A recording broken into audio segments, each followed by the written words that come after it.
PortAventura i el Tibidabo preparen temporada amb noves atraccions. El Parc del Tarragonès amb una d'aquàtica i el Tibidabo amb la històrica Nòria.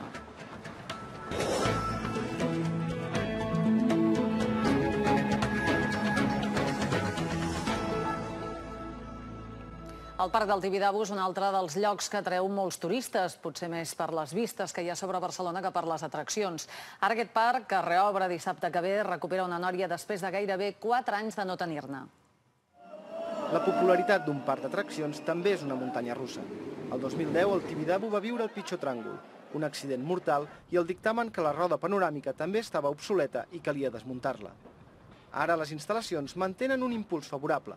El dissabte 1 de març comença la nova temporada i d'aquí a poques setmanes tindran a punt una nova roda amb 16 gòndoles. La quarta Nòria del Tibidabo s'ha aixecat en la mateixa ubicació de la predecessora.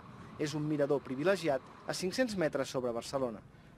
L'últim any el Tibidabo va tancar amb 550.000 visitants. Aquesta temporada esperen acostar-se als 600.000, una xifra que es considera òptima per a la rendibilitat. Quan aconseguíssim aquests 600.000 visitants i resultat positiu en la gestió del parc, ens podem plantejar una col·laboració público-privada en la gestió del parc per millorar-lo. Possibilitat que requerirà dues coses: un ampli consens social i ciutadà i una voluntat política majoritària, significativament majoritària, de l'Ajuntament de Barcelona per fer-ho. L'altra novetat del 2014 és un concurs popular a l'abril per trobar una nova mascota. I el Gran Parc d'Atraccions de Catalunya, PortAventura, a la Costa Daurada, estrenarà temporada més tard, l'11 d'abril. Cada any el parc presenta alguna novetat per atreure més públic i el 2014 serà Dolçatello l'any d'una nova i impressionant atracció aquàtica, oi?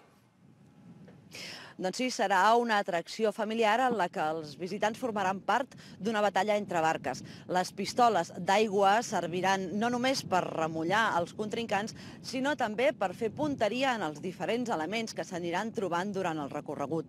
El circuit d'uns 300 metres passa per un riu que està enmig d'una espessa selva, una vegetació que encara ara s'està plantant.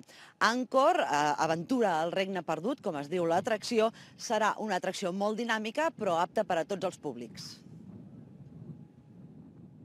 El temple Angkor Wat, perdut a la selva de Cambodja, és la inspiració per la nova instal·lació de PortAventura.